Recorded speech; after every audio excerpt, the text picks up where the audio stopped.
Hello বন্ধুরা, আমি আজকে আপনাদের কাছে একটা নতুন ভিডিও নিয়ে আসছি। নমস্কার। কবিগুরু রবীন্দ্রনাথ ঠাকুরের লেখা পুতুল বানা। ৭ ৮ ২৭ আমি বলেছিলাম বলে, গুরু মশাই আমার পরে উঠলো রাগে জ্বলে।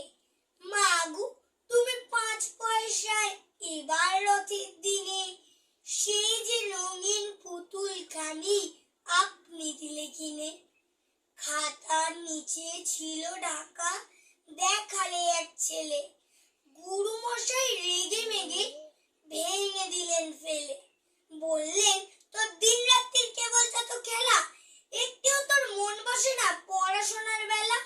মাগু আমি জানাই কাকে, ওর কি গুরু আছে? আমি যদি নালিশ করি এক্ষুনি তার কাছে।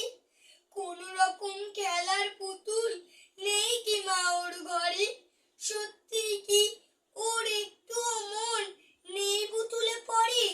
সকাল সাজে তাদের নিয়ে করতে গিয়ে খেলা, কোনো পড়াই করেন নাকি কোন রকম হেলা?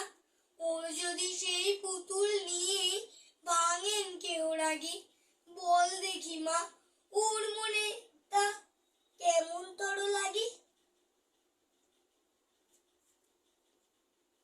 আমার ভিডিওটা ভালো লাগলে লাইক, সাবস্ক্রাইব এবং শেয়ার করে দেবেন।